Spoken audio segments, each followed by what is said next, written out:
বিভিন্ন পদাধিকারী যারা বিভিন্ন দপ্তরের মন্ত্রী থেকে শুরু করে বিভিন্ন দপ্তরের যারা আধিকারিক আছে তাদের সঙ্গে কথা বলে ভাঙড়ের উন্নয়নের কথা তিনি বলে যাচ্ছে। আমরা সকলেই জানি বর্তমান সময় রাজ্যের যে রাজনীতি ধর্মীয়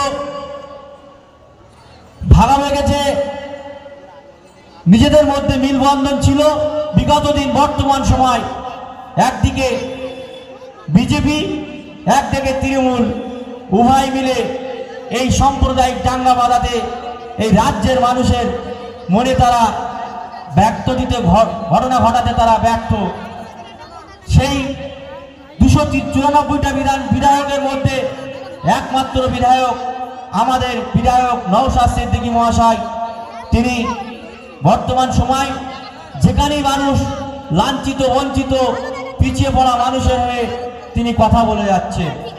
তিনি ভাঙড়ের বিধায়ক বটে, কিন্তু বর্তমান সময় রাজ্যের বিভিন্ন জেলায় বিভিন্ন বিধানসভায় তিনি যেভাবে মানুষের হয়ে কথা বলছেন, যেখানেই মানুষ বঞ্চিত হচ্ছে, যেখানেই মানুষ অসহায় হয়ে পড়ছেন, তিনি জাত দেখেন না, ধর্ম দেখেন না, রং দেখেন না, তিনি সেই মানুষের হয়ে তিনি কথা বলে যাচ্ছেন। সেটা আমাদের বিধায়ক নওশাদ সিদ্দিকী মহাশয়।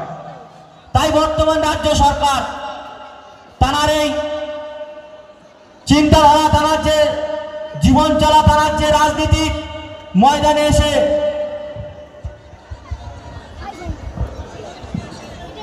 ভাঙড়ের বিধায়ক ফিরোজা নওশাদ সিদ্দিকী মহাশয় আপনাকে জানাই স্বাগতম। ভাঙড়ের বিধায়ক ফিরোজা নওশাদ সিদ্দিকী মহাশয় আপনাকে জানাই স্বাগতম। এই বাংলার নিপীড়িত অসহায় বঞ্চিত মানুষের কণ্ঠস্বর ফিরোজা নওশাদ সিদ্দিকী মহাশয় আপনাকে জানাই স্বাগতম।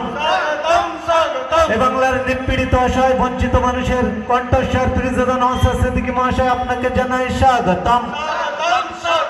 ভাইজান ওয়েলকাম, ভাইজান স্বাগতম, ভাইজান ওয়েলকাম। ফিরোজা নওশাদ সিদ্দিকী মহাশয় আপনাকে জানাই ওয়েলকাম। ফিরোজা নওশাদ সিদ্দিকী মহাশয় আপনাকে জানাই স্বাগতম। ভাইজান, ভাইজান স্বাগতম, ভাই